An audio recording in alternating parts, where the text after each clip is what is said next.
Chapter 1 पढ़ेंगे, chapter 1 to 5, question 2 है। Last time में मैंने बताया था आपको साइंस 2 चैप्टर 6 to 10, उसमें से किसी को कुछ डाउट है तो वो पूछ सकते हैं, अदरवाइज हम आज का लेक्चर आगे करेंगे। मैंने आपको कुछ पेजेस भी बताए थे पढ़ने के लिए, और आपको इम्पोर्टेंट चैप्टर्स कौन कौन से हैं, इम्पोर्टेंट चैप्टर के इम्पोर्टेंट पेज और कहाँ कहाँ से एमसीक्यूज पूछ सकता है, इस बारे में हमारी डिस्कशन हुई थी 5 फरवरी को। उससे रिलेटेड किसी को कोई सवाल है तो पूछे, नहीं तो आज हम अपना शुरू करते हैं।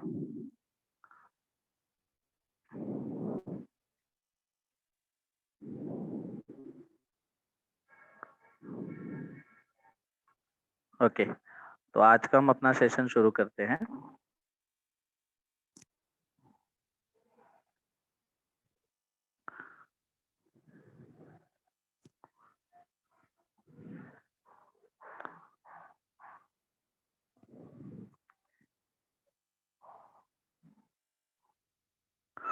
होपफुली मेरी स्क्रीन मैंने शेयर की है, आप लोग को दिखाई दे रही होगी। तो आज का जो हमारा सेशन है science 2, question number 2A, chapter है 1 से 5। तो आपको सबसे पहले समझना होगा कि क्वेश्चन नंबर 2 में किस तरह के सवाल पूछते हैं। यहाँ पे देखिए, क्वेश्चन नंबर 2 में आपको पूछेगा वैज्ञानिक कारण से रिलेटेड सवाल, मतलब ये क्यों होता है, कैसे होता है, या आप एक्सप्लेन करो इसके पीछे का साइंस, विज्ञान क्या है। क्वेश्चन नंबर 2 है, 4 अंक के लिए रहेंगे। जो क्वेश्चन नंबर 2 है वो 2 पार्ट में बटा हुआ होता है। Question number 2A 4 marks, question number 2B 6 marks, इस प्रकार आपको टोटल 10 मार्क्स के पूछते हैं। तो जो 2A है उसमें आपको 2 क्वेश्चन लिखने रहेंगे, एक क्वेश्चन का मार्क्स है 2, तो 2 क्वेश्चन के हुए टोटल 4 मार्क्स। और ध्यान दीजिए, आपको 3 में से 2 लिखना रहेगा या 5 में से 2 लिखना रहेगा, डिपेंड 4 में से 2 कौन कितना सवाल देता है। अलग अलग लोग अलग अलग पेपर बनाते हैं, मोस्टली 3 में से 2 अटेम्प्ट करना होता है आपको। उसमें से एक जो सवाल है, उस 3 सवाल में से एक सवाल आपको जीव विज्ञान यानी प्राणियों के ऊपर से पूछा जाएगा, और एक सवाल पक्का आपको पर्यावरण के ऊपर से सवाल रहेंगे। यानी इस क्वेश्चन नंबर 2A में आपको पता है कि आपको क्या पढ़ना है, एक प्राणी के ऊपर से सवाल पूछेंगे और एक पूछेंगे पर्यावरण में। तो अभी हम देखते हैं कि ऐसे कौन से चैप्टर है जिनमें प्राणियों के ऊपर सवाल पूछ सकते हैं। तो पहले हम देखते हैं कि 1 से 5 में चैप्टर कौन से हैं। यहाँ आप ध्यान से देखिए, जो पहला पार्ट है आप यहाँ पे देख सकते हैं, आनुवांशिकता और उत्क्रांति, सजीवों में जीवन प्रक्रिया 2, पर्यावरण, हरित ऊर्जा। तो जो क्वेश्चन नंबर 4 और 5 है, चैप्टर नंबर 4 एंड 5 से ही आपको पर्यावरण के सवाल आएंगे, 1 2 3 से नहीं आएंगे। और चैप्टर नंबर 4 और 5 जनरल नॉलेज वाले सवाल है, आपको थोड़ा सा ध्यान देना है। 4 में क्या पूछा है कि जंगल कैसे कट रहे हैं, उनसे नुकसान क्या हो रहा है, प्रदूषण कैसे हो रहा है, उसके अलावा ऐसी कौन कौन सी प्रजातियां है जो खतरे में है। इस प्रकार के जनरल नॉलेज जैसे सवाल पूछेगा, और इसके आंसर आप अपने मन से भी पॉइंट वाइज लिख सकते हो। पाठ 5 है जो पर्यावरण से रिलेटेड है, हरित ऊर्जा की दिशा। हरित ऊर्जा में क्या होता है कि आपको वो पाठ पढ़ाने हैं, वो बातें बतानी है जिसकी वजह से प्रदूषण ना हो या बिल्कुल जीरो हो जाए, ऐसे पाठों के बारे में, ऐसे बातों के बारे में। जैसे सौर ऊर्जा हो गया, ठीक है, उसके बाद पवन ऊर्जा हो गई, बायोगैस हो गया, कंपोस्ट खाद हो गई, जिनसे प्रदूषण ना के बराबर होता है और हमें अपने कार्य करने के लिए ऊर्जाएं मिलती है अलग अलग तरीके से। तो जो 4 और 5 पाठ है, यहीं से आपको पर्यावरण से रिलेटेड सवाल पूछेंगे। आगे हम देखेंगे कि वो सवाल कैसे हो सकते हैं। अब बचा पार्ट 1 2 3, इसमें से जो पार्ट 2 है उससे भी ज्यादा इंपॉर्टेंट है पार्ट 3 सजीवों के लिए, ठीक है। तो क्वेश्चन नंबर 2A के लिए पार्ट 1 और 3 बहुत इंपॉर्टेंट है, पार्ट 2 में से बहुत कम सवाल पूछे जाते हैं। सबसे इंपॉर्टेंट हुआ पार्ट 1 में से क्वेश्चन 2 में आएगा। अब हम चलते हैं पहले आनुवांशिकता और उत्क्रांति पार्ट 1 में। अब सबसे पहले देखेंगे कि पार्ट 1 में क्वेश्चन 2 के लायक सबसे जरूरी चीज क्या हो सकती है। तो क्वेश्चन 2 के लायक सबसे जरूरी चीज है, यहाँ पे देखो कि डीएनए, आरएनए और जीन्स जनुक वाले से रिलेटेड। पहला सवाल क्या बोला है कि माता पिता के लक्षण उनकी संतान में दिखते हैं। तो देखो, माता पिता के डीएनए यानी जनुक शुक्राणु और डिंब बनाते हैं। ठीक है, माता के डीएनए और पिता के डीएनए मिलके एक नए बालक का निर्माण करते हैं। यानी आधा जीन्स जो है, आधा डीएनए जो है माता ने दिया और आधा डीएनए जो है पिता ने दिया। तो ऑब्वियसली ये बात है कि जब अपना डीएनए दे रहे हैं और उसी डीएनए से नया बच्चा बन रहा है, तो वो अपने ही गुण उनको देंगे, इसलिए उनके लक्षण, उनके गुण उनके संतान में दिखाई देते हैं। आप देखो, मैंने गाय इसमें लिखा है एकदम वर्ड टू वर्ड, आप नहीं भी लिखोगे तो भी चलेगा, आप अपने मन से भी लिख सकते हो। दूसरा सवाल है, देखो, पेरिपेटस एनेलिडास। ये देखो, अब ध्यान रखना, पाठ 1 में क्वेश्चन नंबर 2 के लिए आपको 6 उत्क्रांति के प्रमाण है। उत्क्रांति के प्रमाण कौन कौन से हैं? पहला बाह्य रूप, उसके बाद हड्डियों का, उसके बाद भ्रूण विज्ञान, अवशेषांग, और है ये कार्बन जीवाश्म जिसको बोलते हैं, और लास्ट है संयोजी कड़ी। इस तरह के 6 सबूत में से आपको सवाल पूछेंगे। अब यहाँ पे देखिए ध्यान से, पेरिपेटस, एनेलिडा और संधिपाद। अभी सबसे पहले आपको समझना पड़ेगा पेरिपेटस क्या है, एनेलिडा क्या है और संधिपाद क्या है।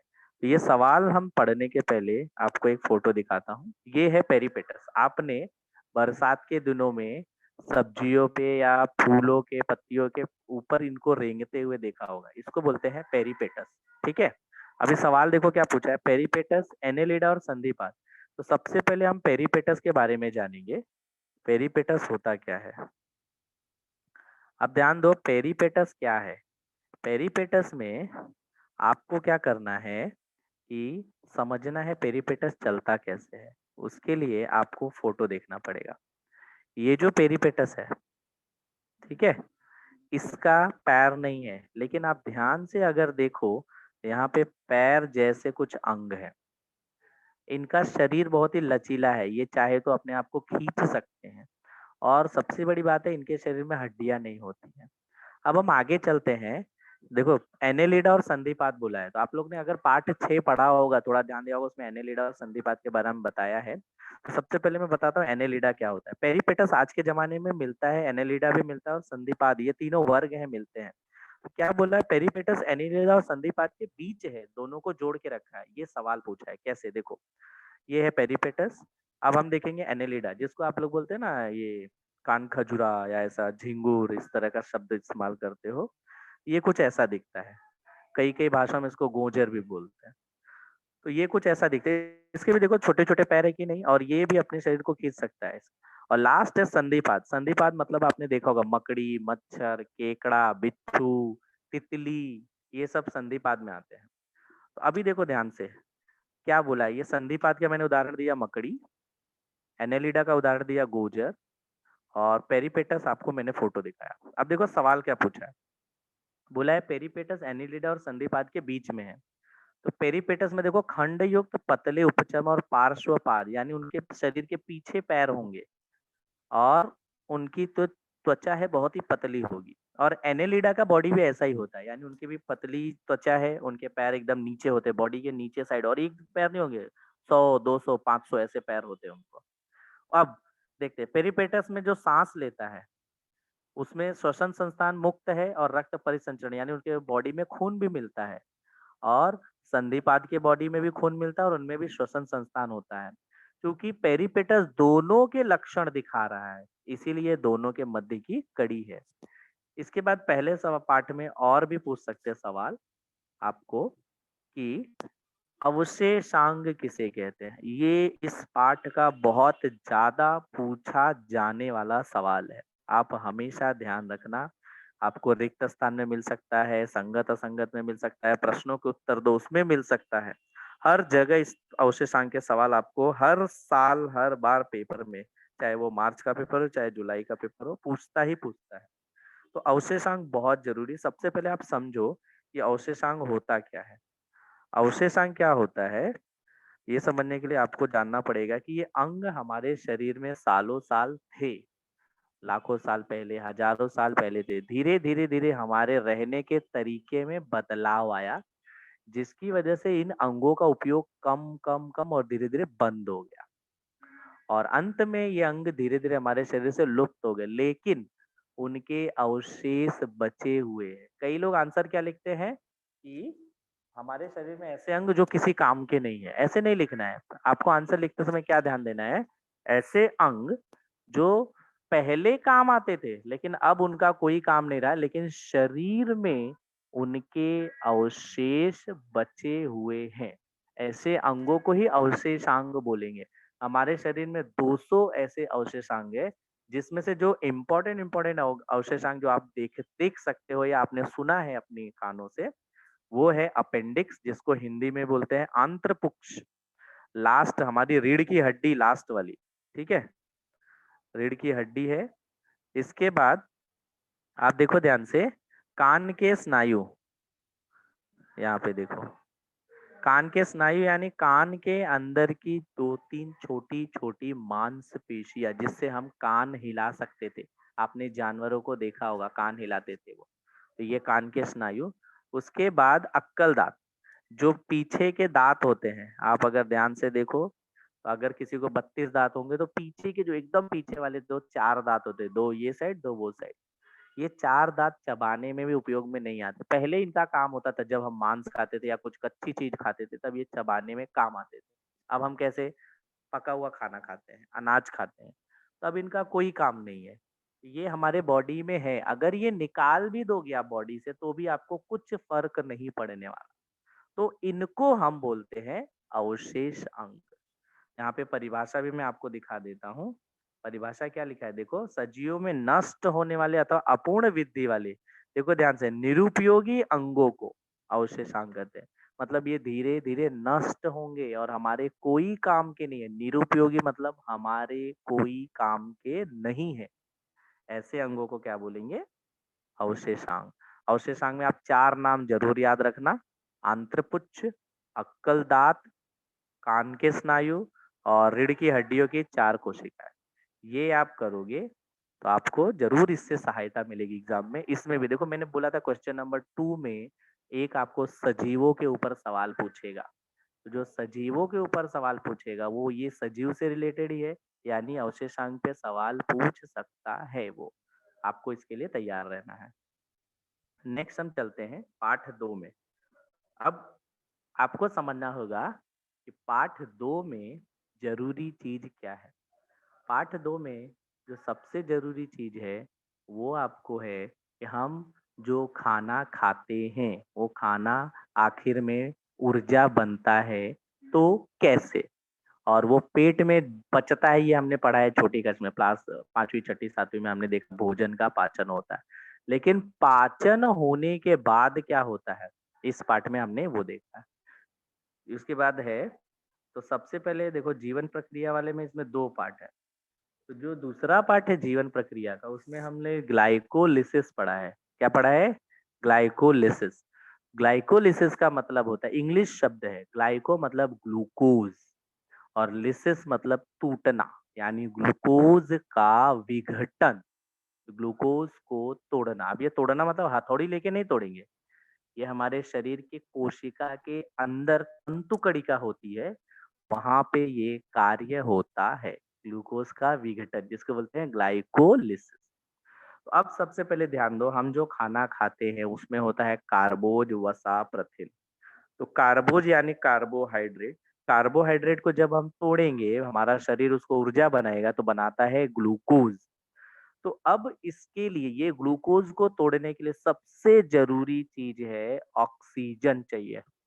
और ये ऑक्सीजन हम नाक से फेफड़े के अंदर लेते हैं, फेफड़े से हमारे खून में मिलके ये पूरे शरीर को मिलता है।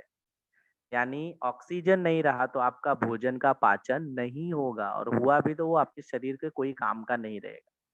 तो यहाँ पे एक सवाल पूछा है, देखो सजीव के ऊपर है इसलिए सवाल आ सकता है, ग्लूकोज के ऑक्सीकरण के लिए ऑक्सीजन की आवश्यकता होती है। अभी आपने एटीपी एडीपी ये सब पाठ में ये पढ़ाते वक्त ध्यान दिया होगा, और क्रैब चक्र सुना होगा।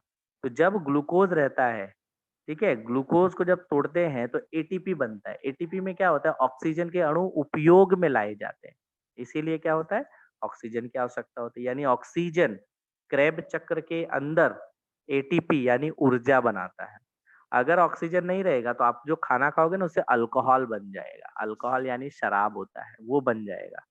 तो हमको क्या चाहिए? ग्लूकोज बनाना है। इसके लिए हमको ऑक्सीजन की आवश्यकता होती है। अगर ऑक्सीजन नहीं रहेगा तो वो जो भोजन किया उससे अल्कोहल बन जाएगा। वो ना बने मतलब आप खाना खाओगे नशे में चले जाओगे, ऐसा हो जाएगा। ऐसा ना हो इसलिए बॉडी क्या करता है? उसको ग्लूकोज बनाता है और इसके लिए उसकी ऑक्सीजन की आवश्यकता होती है। अगला सवाल है कि क्रेब चक्र को साइट्रिक अम्ल चक्र भी कहते हैं। ये बहुत ही इजी सवाल है और बार बार पूछा है। जैसे मैंने आपको बताया अवशेषांक बार बार पूछता है, उसी प्रकार क्रेब चक्र भी पूछा है। तो क्रेब चक्र को क्या बोले हैं? देखो, इसका दूसरा नाम साइट्रिक अम्ल चक्र भी है, या इसका नाम है एसिटिल कोएंजाइम ए चक्र। बहुत सारे नाम है इसके। तो वैज्ञानिक थे क्रेब। क्रेब ने इसको ढूंढा था, इसलिए इसका चक्र का क्या नाम क्या हुआ? क्रेब चक्र। ठीक है, क्या नाम है इसका? क्रेब चक्र। इसका दूसरा नाम क्या है? साइट्रिक अम्ल।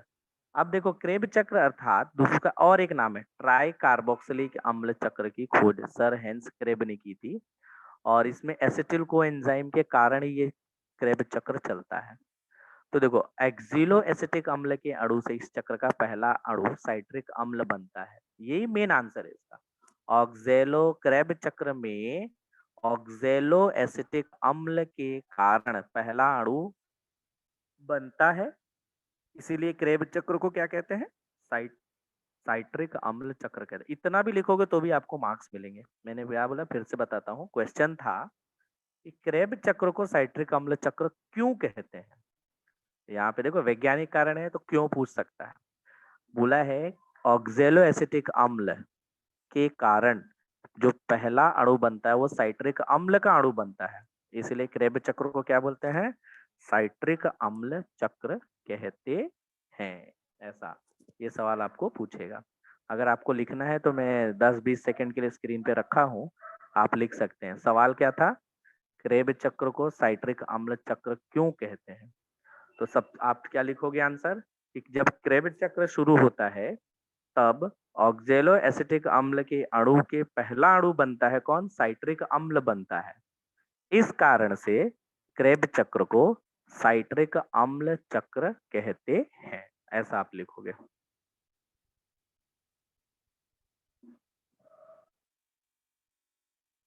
अब आगे चलते हैं।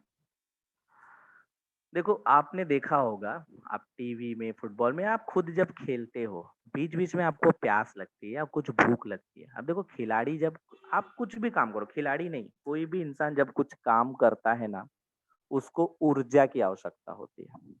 अब ये ऊर्जा उसको कहाँ से मिलती है, ये हम देखेंगे।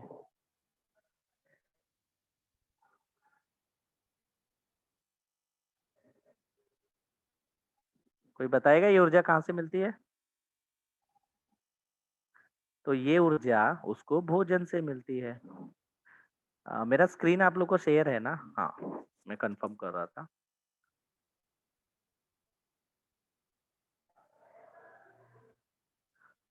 हम बात कर रहे थे कि जब हम कोई ऊर्जा लेते हैं शरीर में, तो वो ऊर्जा क्या होती है? अगर आपने उसका उपयोग नहीं किया तो वो क्या होगी? बॉडी में जमा हो जाएगी फैट के माध्यम से। हम क्या कर रहे हैं, उस ऊर्जा को जब हम खेल रहे होते हैं, कुछ काम कर रहे होते हैं, तो जैसे कार को चलने के लिए पेट्रोल चाहिए, जब तक पेट्रोल भरा है, उसमें ईंधन है, तब तक वो कार चलती रहेगी। उसी प्रकार जब तक शरीर में ऊर्जा है, आप कुछ भी काम करोगे तो बॉडी काम करेगी, यानी ऊर्जा चाहिए। ऊर्जा किस रूप में होती है? अभी हमने बात की एटीपी। एटीपी कहाँ से बनता है? ग्लूकोज के विघटन से। यानी आप जो भी खाना खाओगे वो बॉडी उसको, शरीर उसको ग्लूकोज बनाता है। वो ग्लूकोज ही हमको एटीपी, एडिनोसिन ट्राइफॉस्फेट, इस नाम से वो अणु है, वही हमको ऊर्जा बनाता है। ये ऊर्जा कहाँ बनती है? कोशिका के अंदर। पेट के अंदर ऊर्जा नहीं बनती, पेट के अंदर ग्लूकोज बनता है, और ये ग्लूकोज कोशिका में जाता है। कोशिका वहां से ऊर्जा बनाती है। कौन बनाता है? कोशिका के अंदर रहने वाले तंतु कणिका। ठीक है। तो अभी यहाँ पे एक सवाल आया है कि भाई, खेलते समय बीच बीच में ब्रेक लेते हैं तो खिलाड़ी लोग खाते पीते रहते हैं, क्यों? तो देखो, खिलाड़ी बहुत भाग दौड़ कर रहे हैं, उनको ज्यादा ऊर्जा की जरूरत है। अब खेलते समय उन्हें पसीना आ रहा है, पसीना आ रहा है यानी शरीर से पानी भी बह रहा है। अब अगर उनके शरीर में पानी कम हो गया, उनको भूख लगी है, तो हो सकता है उनका प्रदर्शन उतना अच्छा ना हो। जैसे आपका सर दुख रहा है, आपका पढ़ने में मन नहीं लगता है, आपको भूख लगी है तो आपका बार बार ध्यान खाने की तरफ जाएगा, पढ़ाई पे नहीं लगेगा। वैसे ही इसलिए बीच बीच में उनको पीने के लिए अच्छा वाला सादा पानी नहीं पीते, ग्लूकोज वाला पानी देते हैं। और ऐसा खाना देते हैं जो उनको बॉडी में ऐसा गैस वैस ना हो, उनको सर दर्द ना हो, चक्कर ना आए, और बॉडी में तुरंत ऊर्जा बनाए। जैसे ऑरेंज जूस हो गया, केला हो गया, या फ्रूट खाने देते हैं ताकि उनको तुरंत ऊर्जा मिले। और इससे क्या होता है, उनका ध्यान खेल की तरफ रहता है। ये देखो, ये आंसर ना आप जरूरी नहीं कि कहीं से याद करके लिखो, आपको पता है हमको खाना क्यों चाहिए, हमको बॉडी में ऊर्जा चाहिए। ये ऊर्जा के लिए क्या कर सकते हैं आप, समय समय पे आपको खाते रहना है। और जब आप खेल रहे होते हैं तब आपको ज्यादा ऊर्जा की जरूरत होती है। इसके लिए हमको खिलाड़ियों को बीच बीच में खिलाड़ियों को बीच बीच में या मध्य अवकाश यानी ब्रेक में खाने पीते देखा जाता है। ठीक है। नेक्स्ट सवाल है, अगर किसी को बहुत जुलाब हो रहा है। अब समझो कि जुलाब का मतलब क्या होता है। जब आपके पेट में कोई सूक्ष्म जीव आपके पेट में गड़बड़ी पैदा कर रहा है, तब शरीर उसको शरीर से बाहर निकालने की कोशिश करता है। अब कोशिश में क्या होता है, जब कोई भी चीज पेट में है, या तो हमारे मल द्वार से निकलेगी या तो हमारे मुंह से निकलेगी। मुंह से उल्टी करने में शरीर को ज्यादा नुकसान होता है, तो शरीर उस इन्फेक्शन वाले उस सूक्ष्म जीवों को पानी में घोल के हमारे मल के रास्ते शरीर के बाहर निकालता है। लेकिन इस चक्कर में क्या होता है, शरीर से बहुत सारा पानी भी बह जाता है मल में। आपने देखा होगा गीला पॉटी होता है, तो ये जो पानी है उसकी वजह से क्या होता है, हमारे शरीर में पानी कम हो गया। अब पानी कम होने की वजह से हमको दूसरे प्रॉब्लम चालू हो जाते हैं, जैसे बेहोश होना, चक्कर आना, कमजोरी आना। शरीर में जरा भी पानी कम नहीं होना चाहिए, वरना शरीर काम करना बंद कर देता है। इसके लिए तो जब दस्त हो रहा है तो शरीर में पानी की कमी हो गई है। तो देखो क्या बोला है कि जुलाब होने पर नमक और शक्कर का घोल यानी पीने के पानी में, सिर्फ पीने का पानी नहीं देना है, उसमें आधा चम्मच नमक और 1 चम्मच शक्कर घोल के 1 गिलास पानी में हर बार ऐसे देना, ताकि जुलाब हो रहा हो तो शरीर में पानी की कमी ना हो। और साथ ही साथ नमक और शक्कर, जैसे शक्कर में क्या होती है, ऊर्जा, और नमक क्या होता है, हमारी कोशिकाओं को काम करने लायक बनाता है। लेकिन बहुत ज्यादा नमक भी नहीं खाना है, हाँ? खाली ऐसा कब करना है, जब जुलाब दस्त हो रहा हो तो। वरना आप पानी जब पियेंगे तो सादा पानी ही पीना है, क्योंकि नमक आपको खाने में से मिल जाता है। ये बीमारी के टाइम पे देखो क्या बोला है कि जब दस्त होता है तो शरीर में पानी की कमी हो जाती है। पानी की कमी होने से क्या होगा, निर्जलीकरण, ये वर्ड याद रखिए। निर्जलीकरण मतलब शरीर से पानी की कमी, निर्जलीकरण बोलते हैं। अब निर्जलीकरण हो गया तो मैंने बोला उसके बाद दूसरा प्रॉब्लम क्या हो सकता है, वो बेहोश हो सकता है, उसकी मौत भी हो सकती है। ये ना हो इसके लिए क्या करना है, नमक पानी का, नमक शक्कर घोल के पानी में उसको पिलाना है। तो ये भी वैज्ञानिक कारण हुआ दूसरे पार्ट से। अब तीसरा जो पूछा है, रेशेदार पदार्थ। ठीक है, दूसरे पार्ट में हमने बोला ना भोजन के बारे में बात कर, तो जो भोजन के बारे में बात कर रहे हैं तो उसमें है रेशेदार पदार्थ। अब समझेंगे कि रेशेदार पदार्थ होता क्या है। रेशेदार पदार्थ मतलब ऐसा खाद्य पदार्थ जो हमको पचता नहीं है, लेकिन हमारे शरीर से मल को निकालने में हमारी शरीर की मदद करता है। और सारे रेशेदार पदार्थ छिलके वाले या भूसे वाले खाने में होते हैं। जैसे मैं आपको बता दूं, छिलके वाला खाना कौन सा है, हरा साग सब्जी और फल। सारे फल के छिलके रेशेदार पदार्थ होते हैं। मैं आपको अभी एक फोटो दिखाता हूँ जहाँ पे आप देख सकते हैं, ये जो भी आपको यहाँ पे चित्र दिख रहा है, ये सब रेशेदार पदार्थ है। देखो आप, इसमें फ्रूट भी है, सब्जियां भी है और अनाज भी है, जैसे चना छिलके के साथ, मौसम्बी, पपीता, तरबूज, खरबूज, आम, और अनार दिख रहा है आपको, अखरोट दिख रहा है। उसके बाद अनाज में आपको मूंग की दाल, चना, उड़द, कुछ मसाले भी आपको दिखेंगे, धनिया, सेब का छिलका। कई लोग होते हैं सेब का छिलका उतार के खाते हैं। सेब का छिलका सेब से भी ज्यादा अच्छा होता है, कभी भी उसको खाना चाहिए। तो देखो पूछा क्या है, रेशेदार पदार्थ क्यों चाहिए। मैंने क्या बोला, रेशेदार पदार्थ हमको कुछ ऊर्जा नहीं देते हैं, हमारे शरीर में अपाच्य होते हैं। यहाँ पे देखो लिखा है अपाच्य मतलब पचेगा नहीं। आप जैसे दाल चावल रोटी भाजी खाते हो पच जाता है, ये अपाच्य है। अपाच्य मतलब पचेगा नहीं। परंतु जो खाना हमारे शरीर में जो विषैले तत्व है, कचरा है, जो हमको नहीं पच रहा है, उसको शरीर से बाहर निकालना है। तो शरीर से बाहर मल मल यानी पॉटी द्वारा निकालेंगे, लेकिन वो निकालते समय वो आराम से आसानी से निकले, इसके लिए हमको रेशेदार पदार्थ चाहिए। ये बोला है, रेशेदार पदार्थ रहेगा तो हम हमारा जो पेट होगा सुबह सुबह एकदम अच्छे से साफ होगा। और अगर पेट साफ होगा तो हमारा स्वास्थ्य अच्छा रहेगा। ठीक है, समझ में आया? रेशेदार पदार्थ ये हमको बहुत ही फायदेमंद करते हैं। तो देखो क्या बोला है कि हमारा पाच्य है, अनुपयोगी पदार्थ अन्न के उत्सर्जन क्रिया में रेशेदार पदार्थ हमारी मदद करते हैं। ये हमारे ऊर्जा नहीं देते हैं, मदद करते हैं। ठीक है, हाँ, मदद करेंगे। और इससे हमको क्या होगा, हमारा शरीर का जो स्वास्थ्य है वो अच्छा रहेगा और हमको फायदा होगा। तो ये भी देखो सजीवों के ऊपर है, हमको पूछ सकता है। रेशेदार पदार्थ एक महत्वपूर्ण पदार्थ है। ये रही रेशेदार पदार्थों की फोटोज, आप इससे देख सकते हैं कि रेशेदार पदार्थ में क्या क्या खाना है। ठीक है, नेक्स्ट है पाठ 3, सजीवों में जीवन प्रक्रिया। देखो ये बहुत बड़ा पाठ है। छठे पार्ट के बाद जो सबसे बड़ा पार्ट है वो तीसरा पार्ट है। तो जो तीसरा पार्ट है उसमें बहुत सारी जीवन प्रक्रिया है, लेकिन छोटे छोटे सवाल आपको क्वेश्चन नंबर 2 में बड़े सवाल नहीं आएंगे। यानी स्त्री प्रजनन संस्थान, पुरुष प्रजनन संस्थान, मासिक चक्र, ये सब सवाल नहीं पूछेगा आपको, छोटे छोटे सवाल पूछेगा 2 मार्क्स वाले। तो 2 मार्क्स वाले सवाल कैसे हैं, जैसे देखिए यहाँ पे कि लैंगिक स्वास्थ्य ठीक रखने के लिए हमको किन किन बातों का ध्यान रखना है। ध्यान से देखो, यहाँ पे बोला है लैंगिक स्वास्थ्य, हमारा खुद का स्वास्थ्य नहीं बोला, हमारे प्रजनन अंग जो है उनका स्वास्थ्य ठीक रखना है। तो देखो यहाँ पे क्या बोला है कि शरीर की स्वच्छता के साथ साथ प्रजनन संस्थान की भी स्वच्छता रखनी है। यहाँ पे देखो प्रजनन संस्थान के गुप्तांगों की भी स्वच्छता रखना आवश्यक है। और उसके बाद शारीरिक संबंध जब बना रहे, जब हम बच्चे पैदा करने के प्रोसेस में है, तभी भी हमको सावधानी बनानी है। और कम आयु में शारीरिक संबंध बनाने से हमारा स्वास्थ्य खराब हो जाता है, यानी हमारा जो इम्यूनिटी सिस्टम है वो खराब हो सकता है। उसके बाद स्त्रियों में भी लैंगिक स्वच्छता को बना के रखना है। मासिक धर्म आने पर स्वच्छता का विशेष ध्यान रखना है। और समय समय पर गुप्तांगों की सफाई भी रखनी है। इससे फायदा क्या होगा, जो आने वाली पीढ़ी है वो स्वस्थ पैदा होगी और खुद का स्वास्थ्य भी अच्छा रहेगा। तो ये बहुत जरूरी है और ये तीसरे पार्ट से पूछ सकता है। अगला चलते हैं।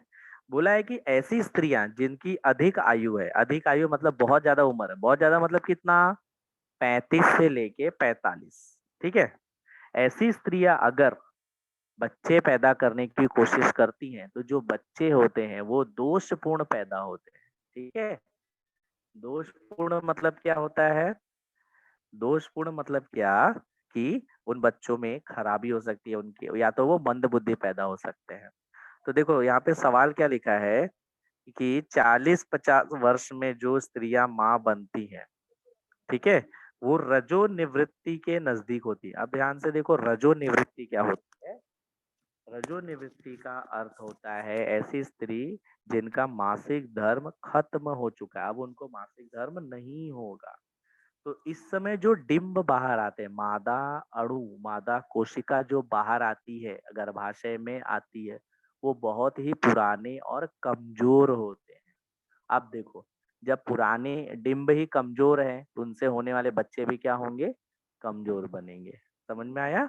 इसीलिए अधिक आयु में बच्चे पैदा करना नुकसानदायक हो सकता है, या होने वाले बच्चों में प्रॉब्लम हो सकती है। या तो उनके अंग विकसित नहीं होंगे, या उनके हो सकता है मस्तिष्क का विकास ना हो, या इस तरह का उनको इश्यू आ सकता है। तो ये सजीवों के ऊपर पूछ सकता है कि अधिक आयु वाली स्त्रियां क्यों नहीं माँ बननी चाहिए। तो जो बच्चे पैदा करने की सही उम्र है वो 25 साल से लेके 35 साल के बीच में है, उनमें ही सबसे स्वस्थ बच्चे होते हैं। 25 से 30 सबसे बेस्ट आइडियल होता है। अगला जो सवाल है वो पूछा है, भारतीयों को कुटुंब नियोजन करना चाहिए। कुटुंब यानी परिवार, नियोजन यानी संभाल के, जान मतलब यहाँ पे बोला है बच्चे पैदा करते समय प्लानिंग करना है। ऐसे नहीं कि बस शादी हो गई और हर साल एक बच्चे पैदा हो रहे हो। इससे क्या होगा कि जनसंख्या देख रहे हो 100 करोड़ के ऊपर हो गई, यानी 130 करोड़, 1 अरब 30 करोड़ इतनी हमारी जनसंख्या हो गई है। और ऐसा माना जा रहा है कि 2030 में हम चीन से भी आगे निकल के दुनिया में नंबर 1 हो जाएंगे। चीन की जनसंख्या धीरे धीरे कम हो रही है, रुकी हुई है, भारत की बढ़ रही है। तो इस प्रकार हम नंबर 1 पे जाएंगे जनसंख्या के मामले में। तो हमको ये बढ़ती जनसंख्या को रोकना है। तो अब ये रोकने के लिए क्या करना है भाई, शादी करें लेकिन जब बच्चे पैदा करना हो तो प्लानिंग से करें। और अगर बहुत ज्यादा बच्चे पैदा हो रहे हैं तो देखो पानी इनको मिलना चाहिए, खाना मिलना चाहिए, पैसे होने चाहिए, उनकी अच्छी पढ़ाई होनी चाहिए। माता पिता पे ये सब भी बोझ बढ़ते जाता है। अगर किसी को 2 बच्चे होंगे तो अच्छे से वो देखभाल कर सकते हैं, 2 से ज्यादा होंगे तो उनको उतना पैसा चाहिए उनकी देखभाल करने के लिए। इस प्रकार कुटुंब नियोजन बहुत जरूरी है। तो जनसंख्या नियंत्रण क्यों जरूरी है? क्योंकि हमारी उसकी वजह से लोगों को रोजगार नहीं मिलता, खाना पानी, पीने के पानी, रहने के घर की समस्या आती है, इसलिए बहुत जरूरी है। अगला जो है, देखो मैंने आपको बताया था कि जो पाठ है, ठीक है, कौन कौन से, यहाँ पे देखो मैंने आपको बताया कि आपको क्वेश्चन नंबर 2A में क्या पूछेगा, जीव विज्ञान और पर्यावरण से। तो अब तक जो भी सवाल थे वो जीव विज्ञान से आ रहे थे। अब जो सवाल आएंगे वो पर्यावरण से। पर्यावरण वाले पार्ट कौन से है? चैप्टर नंबर 4 और चैप्टर नंबर 5। ठीक है, चैप्टर नंबर 4 और 5 कैसा रहेगा हम वो देखते हैं। चैप्टर नंबर 4 और 5 में आप अपने जनरल नॉलेज से भी लिख सकते हो। अब हम देखेंगे कि चैप्टर नंबर 4 और 5 में क्या हो रहा है, क्या पूछ रहा है। तो यहाँ आप देखिए, ये जो स्लाइड है ये बोला है क्या, विद्युत निर्मिति के प्रकार के अनुसार टरबाइन की रूपरेखा भी भिन्न भिन्न होती है। अब ये जो पार्ट है वो हरित ऊर्जा वाला 5वां पार्ट है। चौथे पार्ट में बहुत ज्यादा सवाल नहीं पूछा है। 5वें पार्ट में क्या हो, चौथे पार्ट में पर्यावरण के बारे में ही है। तो परमाणु ऊर्जा केंद्र में परमाणु ऊर्जा विखंडन की प्रक्रिया, एक ये सवाल मिला मुझे। और ऊर्जा निर्मिति के लिए टरबाइन की रूपरेखा भिन्न भिन्न होती है। अभी आप ध्यान से देखो कि टरबाइन होता क्या है। टरबाइन मतलब ऐसा पंख जिससे हवा के दबाव से या हवा के कारण वो पंखा घूमेगा। और जब वो पंखा घूमेगा तब क्या होगा कि उसमें से टरबाइन के अंदर से जनित्र रहेगा। जनित्र से हमको क्या मिलेगी, बिजली। यानी ध्यान दो, जब हवा बहेगी पंखा घूमेगा। पंखा मतलब आपके घर में लगा हुआ पंखा नहीं रहता, ये बहुत विशाल पंखे होते हैं जो अपने आप घूमते हैं, और जब ये घूमते हैं तब बिजली बनती है। तो अब देखो क्या बोला है कि टरबाइन की रूपरेखा, मतलब अलग अलग जगह पे टरबाइन का आकृति आकार अलग अलग क्यों होता है। तो अब देखो क्या होता है कि हर जगह का एरिया अलग अलग होता है, वहां बहने वाली हवा अलग होती है। देखो तीसरी लाइन में लिखा है, टरबाइन घुमाने के लिए विभिन्न प्रकार के ऊर्जा स्रोत का उपयोग किया जाता है। कभी कभी पानी घुमाया जाता है, कभी कभी हवा से। ठीक है, अब जिस प्रकार की ऊर्जा का हम लोग जितना मात्रा में पैदा कर रहे हैं उसी प्रकार उसका उपयोग करना पड़ता है, और उस हिसाब से टरबाइन को डिजाइन करना पड़ता है। मान लो आपको टरबाइन घुमाना है पानी से, आप हवा से चलने वाला टरबाइन वहां रखोगे तो वो चलेगा ही नहीं, क्योंकि वो पानी से चल रहा है। अब पानी अलग तरह से टरबाइन को घुमाएगी। यानी आपको क्या करना है, टरबाइन के अंदर काम वही होगा, लेकिन जो टरबाइन के जो पंखे रहेंगे, ब्लेड रहेंगे, वो अलग आकार में हो जाएंगे। और अंत में वो टरबाइन आपको घूमते हुआ मिलेगा। ये इसीलिए बोला है। तो सवाल क्या पूछा है, विद्युत निर्मिति के समय टरबाइन की रूपरेखा, यानी अलग अलग बिजली बनाते समय अलग अलग टरबाइन क्यों लेते हैं, ये पूछा है। लास्ट जो सवाल पूछा है, परमाणु ऊर्जा विखंडन की प्रक्रिया नियंत्रित करना अति आवश्यक है। अब देखो, जब हम परमाणु ऊर्जा बना रहे होते हैं तो हम लेते हैं यूरेनियम, इससे हमको विखंडन प्राप्त होता है और ऊर्जा प्राप्त होती है, बहुत अच्छी मात्रा में ऊर्जा प्राप्त होती है। अगर ये ऊर्जा को हमने रोका नहीं तो ये ऊर्जा एक साथ इतनी ज्यादा, इतनी प्रचंड मात्रा में बनेगी कि क्या होगा, उसमें विस्फोट हो जाएगा। अब जब विस्फोट हो गया तो लाखों लोग एक साथ मर जाएंगे। तो अब ये चीज नहीं होनी है, हमको क्या करनी है, यूरेनियम से बिजली बनानी कि लोगों की जान लेनी है। तो हमको यहाँ पे हमारा सिलेक्शन क्या है कि हमको बिजली बनानी है। तो परमाणु ऊर्जा का फायदा क्या है मालूम है कि छोटी सी मात्रा में यूरेनियम लिया, 1 किलो 2 किलो से आप पूरे गांव की, पूरे शहर की बिजली बना सकते हैं। इतनी अच्छी बात है, लेकिन उसको नियंत्रित करना पड़ेगा। यहाँ पे देखो लिखा है क्या कि परमाणु ऊर्जा की विखंडन की प्रक्रिया श्रृंखला अभिक्रिया की प्रक्रिया होती है। श्रृंखला प्रतिक्रिया अभिक्रिया परमाणु ऊर्जा केंद्र में नियंत्रित पद्धति के कारण होती है और इसमें न्यूट्रॉन उत्पन्न होते हैं। 3 न्यूट्रॉन उत्पन्न होने के कारण ये आगे चल के 3 और न्यूट्रॉन, ऐसे 3 से 9, 9 से 81 इस प्रकार न्यूट्रॉन बनते जाते हैं। अंत में जब ये गणित खत्म होता है तो इतनी ज्यादा न्यूट्रॉन बन जाते हैं कि प्रचंड मात्रा में हो जाती है, इतने कि हमारी उतनी गिनती भी नहीं हो सकती, इतने अरबों खरबों न्यूट्रॉन बनते हैं। और ये न्यूट्रॉन अगर अनियंत्रित रहे तो प्रचंड मात्रा में ऊर्जा बनाएंगे, इतनी ऊर्जा होती है कि इसको संभाल नहीं पाएंगे, इसी को बोलते हैं ऊर्जा का विस्फोट। और जब ये होगा तो लाखों लोगों की जान चली जाएगी। इसके लिए परमाणु विखंडन की प्रक्रिया नियंत्रित करना आवश्यक होता है। तो ये देखो दोस्तों, हमने क्या पढ़ा इन 5 पाठों में आने वाले सवाल, पहला दूसरा तीसरा से सजीवों के ऊपर सवाल देखे और चौथा पांचवा से पर्यावरण के लिए जो वैज्ञानिक कारण वाले सवाल है वही पूछेगा। तो आपको अगर जितना मैंने आज बताया उतना भी तैयार करोगे तो आपको इन्हीं में से सवाल मिलेगा घुमा फिरा के, ज्यादा सवाल तो है नहीं। तो आपको इन्हीं सवालों की तैयारी करनी है। अब हम चलते हैं डाउट सेशन में, समय ज्यादा नहीं रहा हमारे पास, तो मैं आप लोगों को किसी को कुछ सवाल या कोई स्लाइड में वापस कुछ पूछना है तो आप पूछ सकते हैं।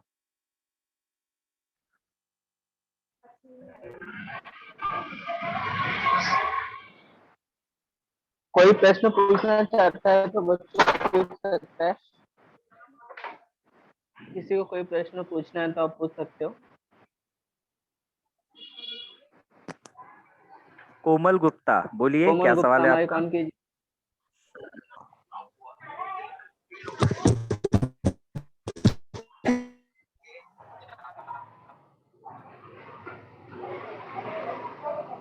हेलो। हाँ हेलो कोमल बोलो। कोमल बोलो। कोमल बोलिए, सुन रहा हूँ मैं। सर, सेकंड वाला चैप्टर रिपीट करना ना जरा। सेकंड चैप्टर आपको वापस चाहिए, ठीक हाँ है। सर। ओके, मैं स्क्रीन शेयर कर रहा हूँ। हाँ हाँ।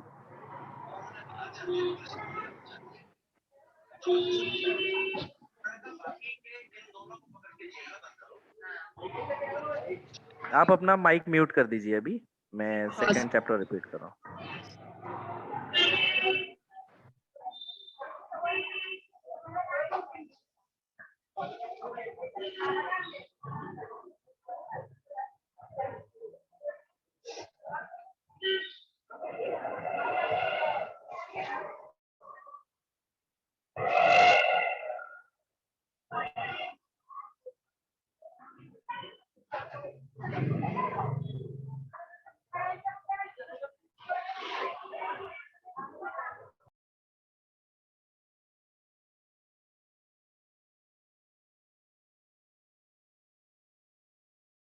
रवि सर माइक ऑन कीजिए ना।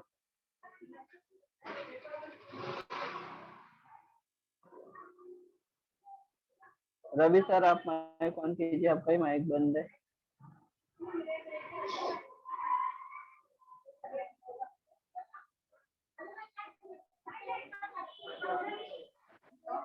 ओके, आ रही मेरी आवाज सर। हाँ सर आ रही है अभी। ओके ओके, तो जो दूसरा पार्ट है उसमें पूछा है कि भोजन के पाचन में जो हमने कुछ भी खाना खाया तो वो कहाँ गया, ग्लूकोज बना। अब ये ग्लूकोज पेट में नहीं रहता है, ये खून से जाता है कोशिका में। अब कोशिका में जाने के बाद ये ग्लूकोज क्या होता है, कोशिका के अंदर होता है तंतु कणिका, ये कोशिका का एक अंग है। ये ग्लूकोज को लेता है और उसके ऊपर क्रैब चक्र वाली प्रक्रिया को करके वहां पे फाइनली हमको बनाता है एटीपी। एटीपी यानी हमारे शरीर की ऊर्जा। ये ऊर्जा क्या होता है, हम जो भी काम करेंगे उसमें ये यूज होता है। समझे? जैसे आप कुछ सामान खरीदने जाते हो तो पैसे देते हो, बदले में सामान लेते हो, वैसे हम जब कुछ काम करते हैं तो एटीपी देते हैं और बदले में काम करते हैं, इस प्रकार। तो पहला सवाल जो पूछा है, ये पूछा है कि ग्लूकोज के ऑक्सीकरण के लिए ऑक्सीजन की आवश्यकता क्यों है? अगर ग्लूकोज का ऑक्सीकरण बिना ऑक्सीजन के कारण हुआ, मतलब ऑक्सीजन नहीं रहा, तो वो ग्लूकोज बदल जाएगा अल्कोहल में। जिस प्रकार गन्ने का जूस लेते हैं या फलों का रस लेते हैं, उसको बिना ऑक्सीजन में अगर हमने उसका कुछ प्रक्रिया किया तो वही उसी से शराब बनाई जाती है। तो अगर आपके शरीर में ऑक्सीजन नहीं रहा और ग्लूकोज पे प्रक्रिया करेंगे तो वो अल्कोहल बन जाएगा, जो कि हमारे शरीर के लिए नुकसानदायक है। ऐसा ना हो, इसलिए शरीर उसको रोकने के लिए क्या करता है, ऑक्सीजन के साथ उसकी प्रक्रिया कराता है। इसी को बोलते हैं ऑक्सीकरण। और इसीलिए हमको एटीपी बनाने के लिए ऑक्सीजन की आवश्यकता होती है। इसके बाद जो सवाल पूछा था कि क्रेब चक्र को साइट्रिक चक्र क्यों कहते हैं, वैज्ञानिक कारण है। तो जब क्रेब चक्र शुरू हो रहा है तब क्या होता है, ऑक्सिलो एसिटिक अम्ल के उपयोग के कारण जो पहला अणु बनता है वो क्या है, साइट्रिक अम्ल अणु है। जो पहला अणु बना वो कौन सा है, साइट्रिक अम्ल, ये वाला अणु बना, इसीलिए इसको साइट्रिक अम्ल चक्र भी कहते हैं। तीसरा जो मैंने बताया कि भाई कोई कोई खिलाड़ी है या बहुत सारे लोग हैं जो ब्रेक मिलता है या बीच बीच खेलों में खाते पीते रहते हैं, तो वो जो पानी होता है वो नॉर्मल पानी नहीं होता, ग्लूकोज वाला। आप लोग ने ग्लूकॉन डी का ऐड देखा होगा, अभी गर्मियों में ऐड आता है, तो ग्लूकॉन डी ये है। उसके बाद बोला है कि पानी भी क्यों चाहिए, तो भाई शरीर में जब हम खेल रहे हैं तो पसीना हो रहा है, पसीने से शरीर में पानी कम हो गया, पानी कम हो गया तो हमारा परफॉर्मेंस, हमारा खेल खराब हो सकता है, इसलिए पानी हमको चाहिए, इससे प्रदर्शन अच्छा होता है। और लास्ट है कि भाई जब बहुत ज्यादा जुलाब हो रहा हो तो शरीर में पानी की कमी हो जाती है, उल्टी और दस्त दोनों हो सकता है, जिसको बोलते हैं कालरा। तो हमको क्या करना है, नमक और शक्कर का घोल बनाना, यानी पानी में 1 चम्मच शक्कर, आधा चम्मच ये करना है। ठीक है,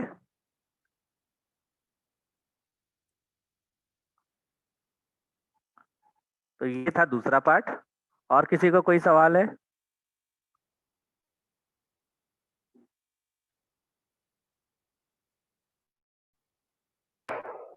और किसी का कोई सवाल है तो पूछ सकता है।